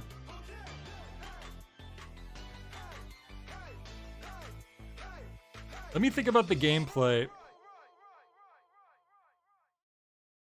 Oh, you can't pause to switch powers, right? You have to do it on the fly. I feel like that was a problem I had. Mighty Number 9, roughly as good as Metal Gear Solid 3. You heard it here first. Okay, this is going down. I'm putting this down. That this is okay. Okay, Mortal Kombat Shaolin Monks. I'm just gonna throw this into this is okay. If you're playing this with a friend, you know, you go around, it's kind of just mindless beating stuff up. I don't love that kind of game, you know, it's just, it's whatever if you're playing with a friend. Neverhood is a game that's super cool for what it for what it's going for. It has an awesome claymation art style. It has a really interesting story with a deep lore to it. It has like 100 pages of lore. In the original version of this game, there's a 100 screen hallway that you have to slowly walk through in order to progress the game, and it takes forever to do it because your character walks really slow. It's hilarious. Cut it out of my version, probably for the best. Really cool puzzles, but it also has a lot of moments where the game is so obscure on what you're supposed to be doing that it's really frustrating. So I'm gonna keep this down at pretty good for that. Nightmare Cart. This was fine. It's a cool little fan project. It was originally like Bloodborne Kart. It's a decent racing game. It was fine. Oh god, Nightmare Before Christmas. This is bottom tier. This is bottom tier. Sit right there next to Dante. Yeah. I don't think it's about time someone put Mighty Number 9 down. Oh, I forgot I played Ninja Gaiden this Ninja Gaiden, I was disappointed in, like, I thought that it was going to play differently. I always heard for years, like, oh, the Ninja Gaiden series is so hard. It's so difficult. And I thought that meant that it was, like, a hard game that you had to, like, learn these, like, gameplay mechanics that you get really good at, and then it's like, okay, you're doing these, like, satisfying moves and combos. It was never really like that for me. It was always just like, you're kind of just hitting people and running and hitting people and running, and I'm disappointed in Ninja Gaiden's gameplay. I thought it was going to be challenging in a different kind of way, but it was fine. It wasn't horrible. I kind of want to go between pretty good and okay on this. The story is whatever. The bosses are whatever. Is there anything I loved about it? I don't know. I don't think so. I'm gonna say that's okay. Sorry. Excuse me. Okay, so we're on to Omori. So, I know it's not fair to compare games to other games all the time, but sometimes it's just kind of easier that way to figure this out. So Undertale is one of the rare RPGs that I would put up here, favorite. Undertale's great. Deltarune, same thing. Amazing game. It has such an excellent execution of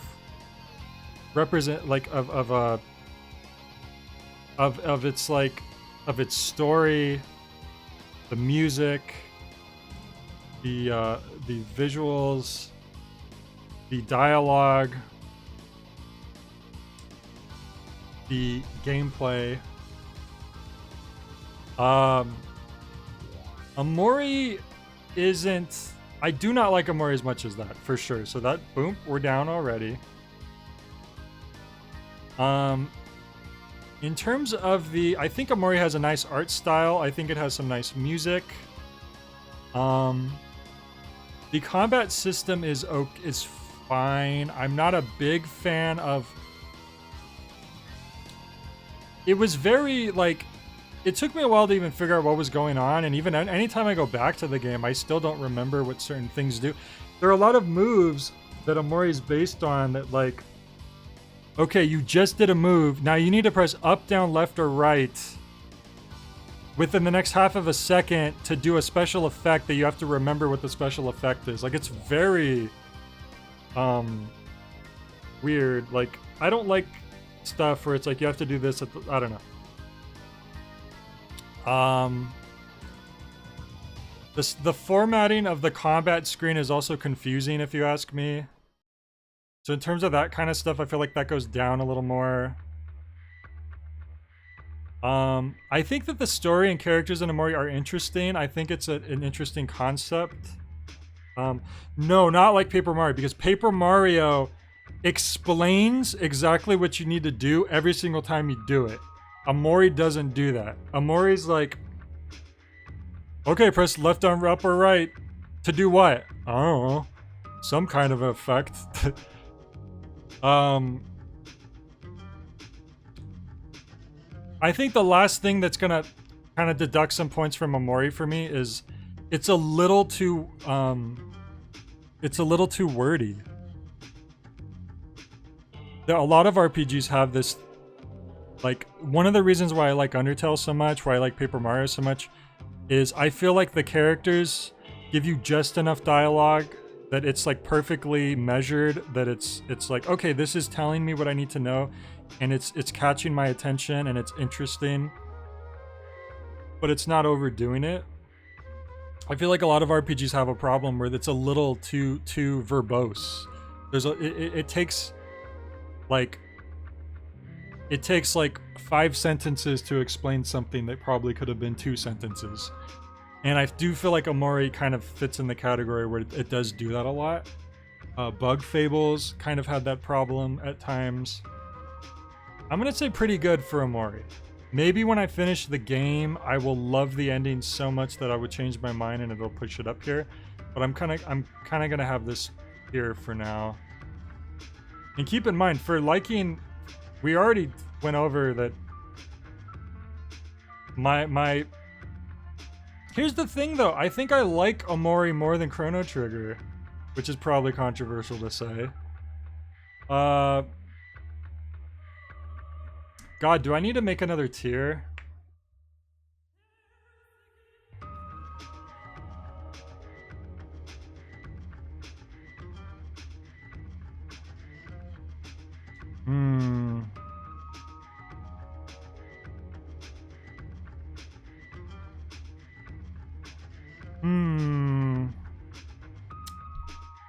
I'm thinking of making something between pretty good and okay.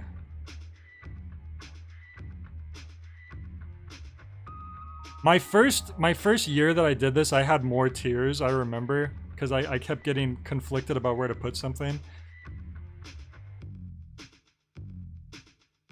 Okay, yeah.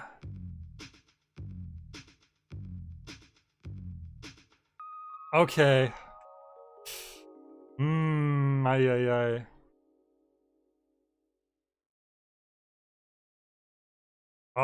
I want to put something that was like, this is like good, but it's missing that special, like some of these games have a special edge to them that makes me appreciate them more, and some of them don't.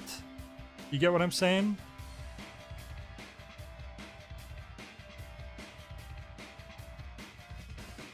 How can I split this up? I feel like it's got to be a new lower thing, because I have too many positive tiers. Not that this isn't positive, but it's starting to get, you know, down more.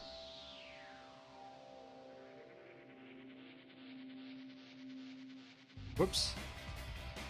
That's, oh god, what was that before? Oh, it was green. Okay, I'm gonna make a new tier. This is officially...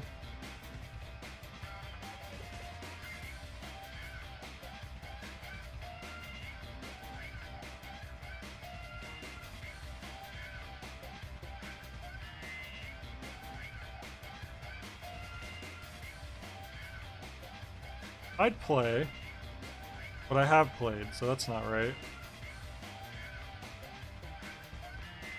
Yeah, I get it. Yeah, I get it. That's not a good name, I don't think. So, I'm gonna pull down now everything that, for me...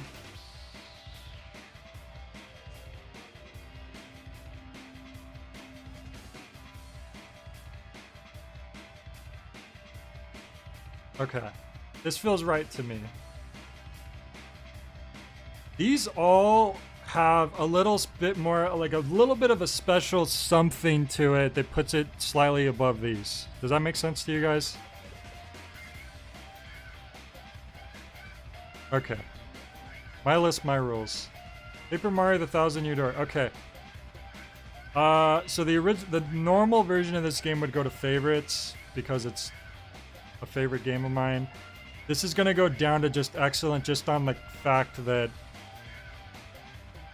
I am not someone who's like, oh, they changed some stuff, blah blah blah, so it's worse. Really, the main thing, like there's a couple little things, like why do you jump onto the pipe and then press A instead of just jumping and then pressing down? Like, that's unnecessary change. Whatever, that doesn't matter too much. It's just the basic timing of the combat just feels off in this version. And that's kind of important. It's not so off that the game's broken, but it does make the game it doesn't feel right for me. If you've never played the original, maybe it's fine. You won't notice, but yeah. Okay. Paradise Killer. I forgot I played that this year. It's an interesting game. It's an interesting concept. You're going around talking to neat people.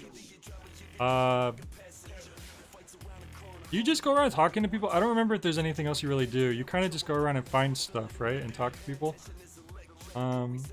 The art's cool. I appreciate that there's some, like...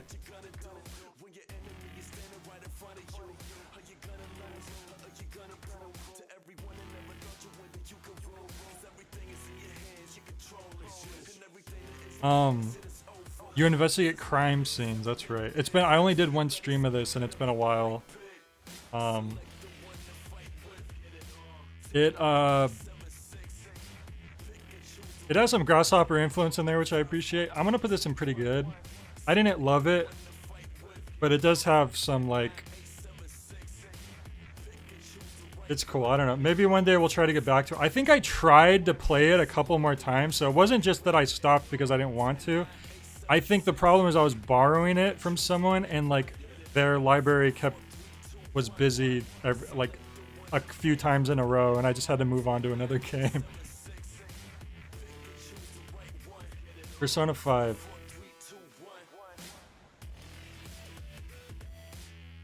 Yeah, I get it.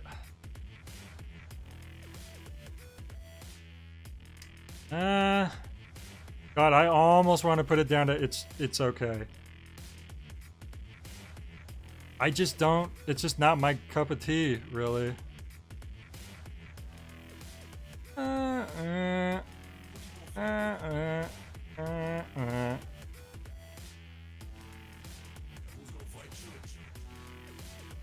Just so long, too. You know what? I probably would enjoy it if it wasn't so long.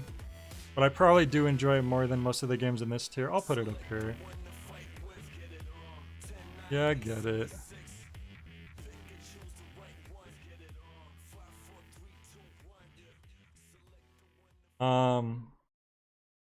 Well, it wasn't really my thing is kind of a nice way to say I didn't like this. And these were okay is kind of a nice way to say this wasn't really my thing. And yeah, I get it. It's kind of a nice way to say these were okay. Do you guys get the idea? That's kind of what's going on here.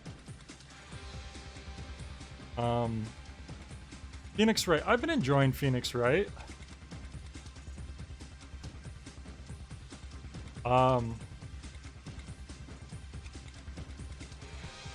It's yeah, it's fun.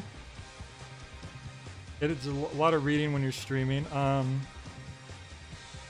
It's a fun game. I'm not in love with it, but it's fun. I'll put it in pretty good. Pizza Tower. Oh, okay. So this is Noid specifically. So I can't. This isn't proper. I don't know how to mark this. Can I upload a new image? Yeah, here. Let me just do this real quick. Because Pizza Tower would go on the top. I loved Pizza Tower when that came out.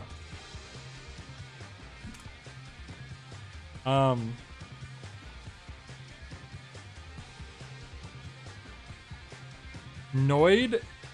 Okay, so Pizza Tower is like, if you are familiar with Wario Land 4, if you're a big fan of Wario Land 4, it's so intuitive, it's so fun, it's such a, like, cool game. Oh god. Of course I have to make a freaking...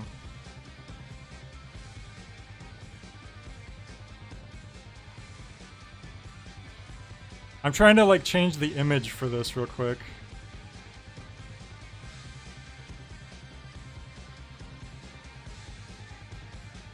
I hate when I have two screens and I try to open something on the right screen, but it always opens on the left screen. It's like, well, okay, I didn't want to do that, but whatever, I guess.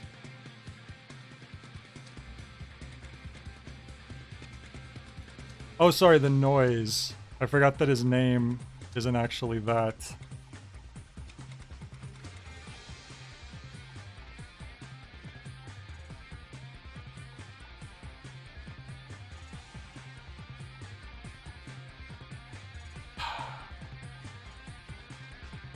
Oh my god. Okay, I thought for a second I like completely reset my whole thing. Yeah, whatever. This is the Noid. Just keep in mind this is the Noid. It's Pizza Tower, so it's great. See, no, because people are gonna join and they're gonna see Pizza Tower and like pretty good, and that's not what I'm trying to do. So just give me a second, because just in case I don't like, maybe something I'm working on pops up. Spoiler alert.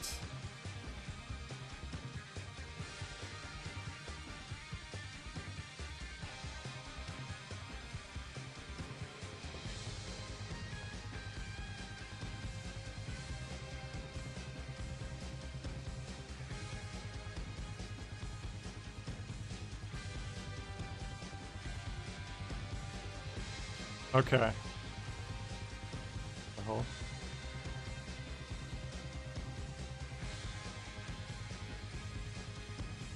Okay, so now I have the noise in there, so we know specifically that this is the noise version of the game, and I would say pretty good.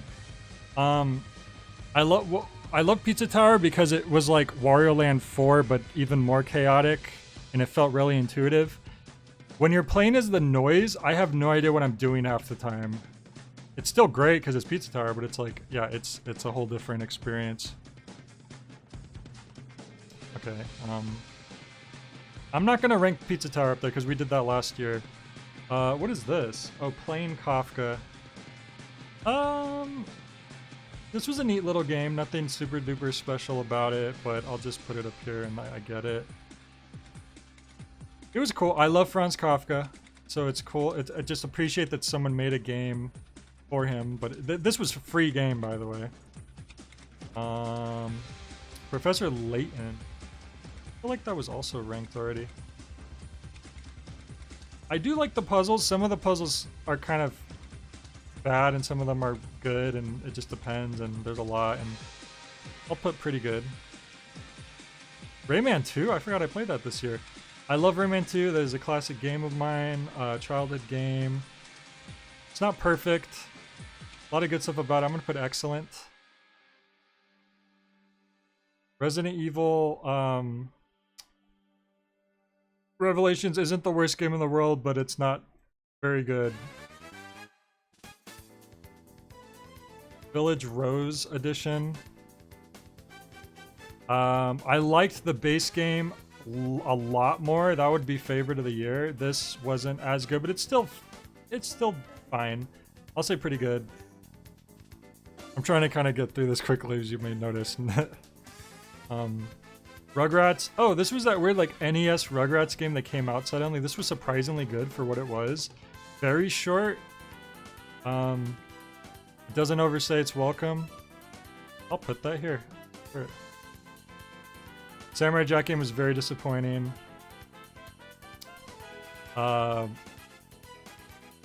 Much better art than the older game, but it just, the game just, they need a proper game studio to like flesh the game out and structure it right. It just doesn't, it ain't pulling it off. Savage Halloween. I think this was okay. I was kind of enjoying it, but it starts getting sloppier as the game goes on. Silent Hill 3. Okay, so what did I rate Silent Hill 2? Because this is going to be important for me figuring this out. I gave Silent Hill 2 high joy. So I think I like Silent Hill 3's the game a little better than 2. I think the story is a little better in the I don't know, just the game itself. I think it's cool that you spend like half of the game you're not even in Silent Hill yet. I think that's kind of a cool spin on it. You get to see these different locations. The only reason why this is not better than Silent Hill 2 overall is because of the stupid fact that the game doesn't pause whenever there's a text box on the screen, and I talked about this before, but it's just, I hate that. Even just like to tell you that the door is unlocked. Or flavor text that only appears the one time and then you'll never see it again. Stupid. Really stupid. Silent Hill 1 and 2 paused. Silent Hill 3 doesn't for some reason. That's gonna keep it in high joy. It's gonna keep it from ascending the ranks. Just for that lone error. But yeah, that's what's funny to me is that Silent Hill 2 seemed to be like the fan favorite. That's the one that they remade first, right? But Silent Hill 1 is still my favorite, but yeah, I like 3 a little more than 2. Shantae, did I play that this year? Wow. Shantae was pretty fun. Did I love it? No. But it was cool. Fun game. I think that's a Metroidvania, so that's a pretty good rating for a Metroidvania on one of my lists. Signalis was pretty cool. There was parts of it that I think once in a while the camera perspective kind of threw me for a loop. I think I simulated the original PS2 version Gobble, I think, of Silent Hill 3. And 2 and 3. So I did have some problems with Signalis, but the art and animation is really cool. The story is the story is really hard to follow. I remember it feeling a little anticlimactic, and there's nothing wrong about a story being open, though. I think it is one of those stories where you have to kind of figure it out yourself. It was interesting how the gameplay was like, oh, this is like a classic survival horror game, but it's like top down. Sometimes puzzles could be annoying. I could get lost. I'll put this in pretty good. Cinemora, meh. It was okay. Skull Monkeys. Love this game. It has its own problems, but overall, love the claymation, love the music, love the silly themes. Could be better. The levels, some of the levels do kind of drag on, and they just aren't very well designed. No, the level design isn't great at all in this game. But I'm gonna put it up in high joy. It gives me high joy. Spore. I suck at character creation games. I suck at games where you have to like customize things. But it's fun. I still like that I get to create my own little creature and they evolve and they get better, even though I get worse and worse as the evolutionary stages increase. I'll put that in. Oh god. Is that Yoshi's New Island, right? So this is the one that's not as bad as the... No. The...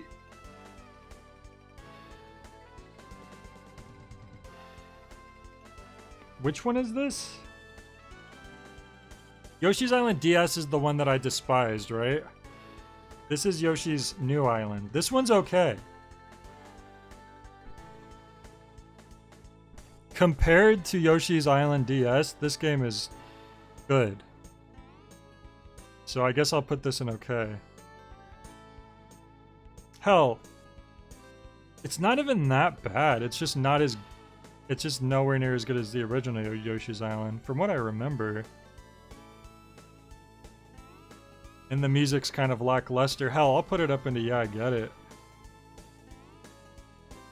Everyone talks about how terrible the music is in the 3DS one. I think everyone just always... Honestly, the intro kazoo song isn't as bad as everyone says. I think in the context of what you're seeing on screen, it doesn't even stand out that badly. It's just weird listening to it outside of that context. The music in the 3DS version is far worse. Sorry, not the 3DS. The music in Yoshi's Island DS is far worse because it's just so... It feels like they just took copyright-free music and then applied it to places that don't even fit. I didn't really care for Subnautica, and the game doesn't autosave, so I lost like 2 hours of progress one time anyways. Super Princess Peach was fine. It was a cool idea. Wasn't the most fun to play, but... I appreciate it. At least it's a game with Princess Peach. And we didn't get another one of those until like 20 years later, so I'd say yeah, I get it. Zelda Echoes. It's not really, like, 2D Zeldas just don't really seem to do it for me most of the time, but I will say yeah, I get it. Because I appreciate that it's doing something different than you're playing a Zelda. Tenchu. This, I was surprised at how much I ended up liking it. It's really hard to figure out at the start, and it can be really punishing. But it's a really cool game, and it's not a huge game. You can get through it. I think I got through it in 1 stream, maybe 2 streams, maybe 3 streams. Whatever the case. This was surprisingly fun. It's kind of similar to God Hand in that it's kind of janky, but once you figure it out, it can be satisfying. I don't think it's quite as high as God Hand for me. I'll put that in pretty good. Messenger, this was the Ninja Gaiden-like game that wasn't really doing it for me. I'll say that it was okay. Stanley Parable is great. How can you not like Stanley Parable? By Joy. And the extra stuff specifically too was a nice addition. What is this? Oh, Titan Souls. Titan Souls is a game that I wish I would have liked more than I did. I love the boss rush theme. I like that there's different bosses with different stuff going on. I like that the gameplay is pretty simple. There's just something about it. I think it was the perspective. There's something about the perspective of the game that made it hard for me to see what was going on sometimes. I would argue, even if for me, I didn't love it, I'd say it's at least pretty good. And we're down to just a couple games left here. It's kind of anticlimactic, but Tony Hawk's Underground 2, classic game, not as good as Tony Hawk's Underground 1. Great soundtrack, but I think I'd keep this into pretty good. Yoshi's Woolly World, I would say is... At least because it's something different, it's a little bit better than... Yoshi's New Island wasn't bad, it just was inferior.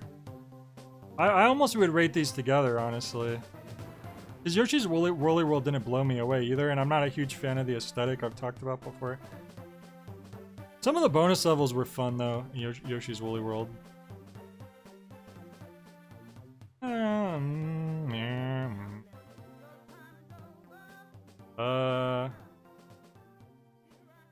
I can't think of which one of these I like more than the other right now, so I'm just gonna put those both there.